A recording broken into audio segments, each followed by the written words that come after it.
Hello, welcome to Loremaster's Lair.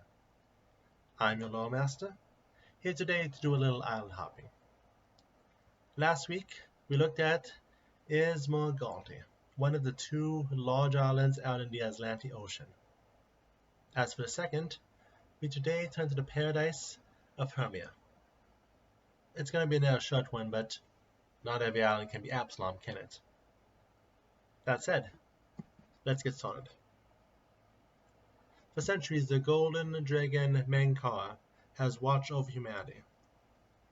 While some metallic dragons overlooked humanity, Menkar saw in them potential that, if tempered right, could bring about a society of lasting peace. However, to actually allow them to live up to that potential instead of, well, this, they needed to be tempered, to led in the right direction. So, as enlightened as he was, he deemed himself the perfect person to lead them down the right path. And to do so, he set about establishing his own country, set right off the coast of Avestan. Here, on the Island of Hermea, he would begin his glorious endeavor. The government of Hermea is Menkar.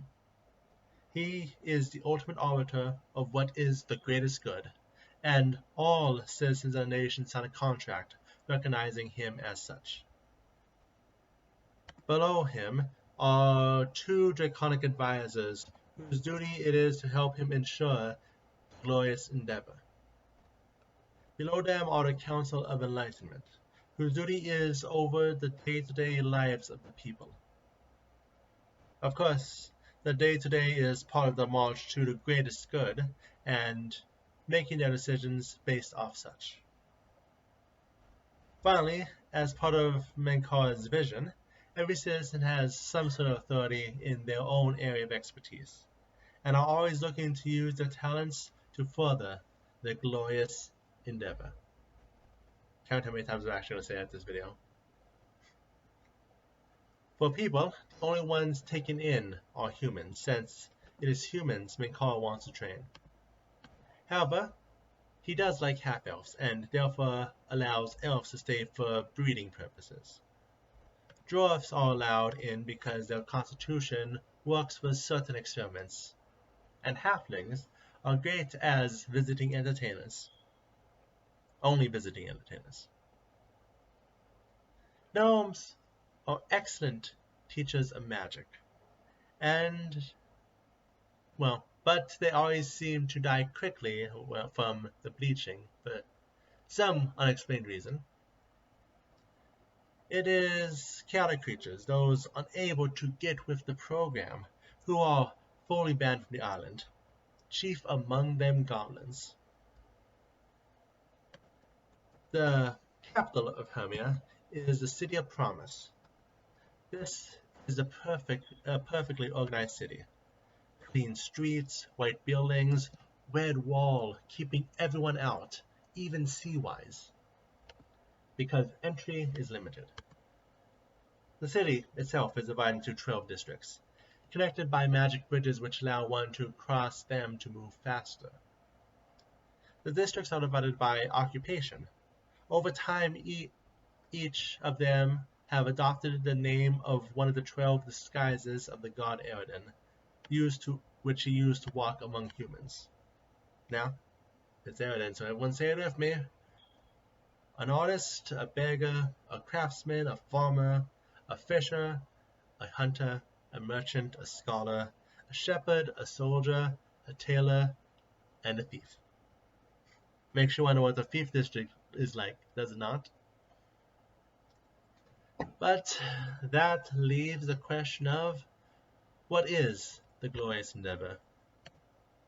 In order to fulfill his goals, Menkar sends agents across the globe to find those who are worthy of being invited to the island, which is, in turn, invitation only. Those who agree to join relinquish all nationality and affiliation, including religion. In turn, they have their skills cultivated in a land of never-ending luxury. The nation also works to, for lack of a better term, breed the best possible children, giving them the best education in order to try to build the best people they can. But of course, there are some issues with the program. As one might imagine, what comes down to a giant experiment which borders on eugenics. First, there is a standard that must be kept, and if someone from the island, especially someone who was born there, falls below a certain threshold, they are considered failed and sent off the island. Then there are reports of the dissatisfied looks of the residents traders sometimes catch.